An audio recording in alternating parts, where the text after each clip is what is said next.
The world's most powerful nations have always measured their dominance not just by their economies or armies, but by the reach of their nuclear missiles.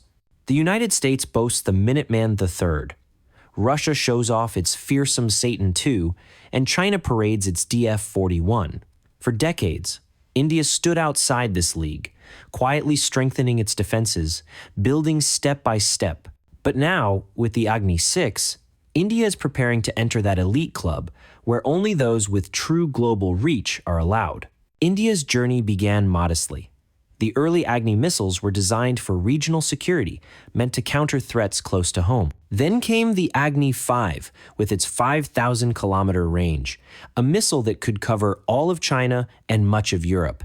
For many, that was enough. But India never stopped. In the shadows, plans for something bigger, something far more ambitious, were already in motion. That plan is Agni 6. Unlike its predecessors, Agni 6 is not about deterring a neighbor or striking within Asia. It is about global capability, with an expected range pushing beyond 8,000 kilometers and possibly touching 10,000. The missile can reach far beyond regional boundaries. From Indian soil, Agni 6 will be able to threaten Beijing, Moscow, London, Paris, and even Washington.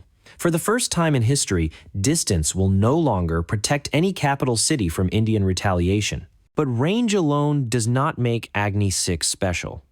What sets it apart is its payload. Instead of carrying a single warhead, Agni 6 is being built to carry multiple independently targetable reentry vehicles, MIRVs. Imagine a single missile rising into the sky, breaking apart in space, and releasing several warheads that can each strike a different target with precision. One missile launch could cripple an enemy's military base, devastate a city, and obliterate strategic command centers, all at the same time. That kind of capability is what separates regional powers from true global nuclear superpowers.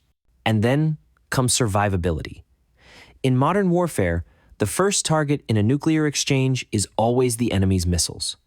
Take them out before they are launched, and the battle is won. But Agni 6 changes that game. Designed to be canisterized and road mobile, it can be transported in secrecy, hidden in forests, moved across highways, and launched at short notice. This mobility ensures that no enemy can ever be confident of destroying India's arsenal in a surprise attack.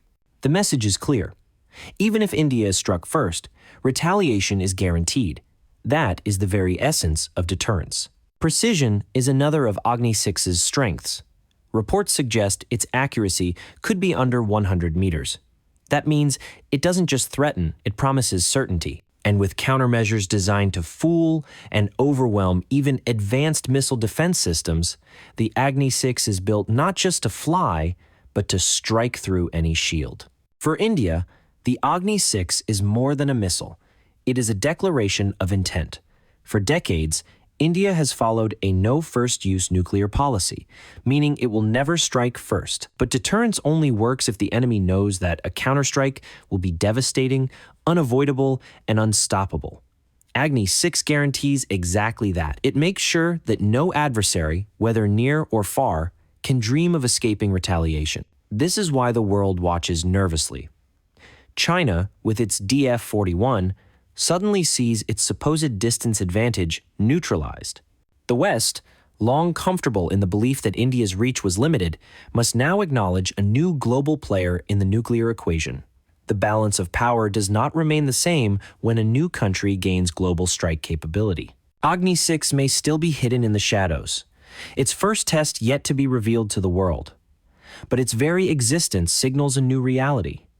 India is not building this missile to invade or to dominate. It is building it to secure, to deter, and to ensure that no enemy, however powerful or distant, can ever hold the threat of nuclear blackmail over it. Agni 6 is not just a missile. It is India's voice on the global stage, a voice that says, "We will not be intimidated. We will not be ignored. And if you ever dare to strike, know this, we can strike back anywhere, anytime." This is Let Me Explain to You.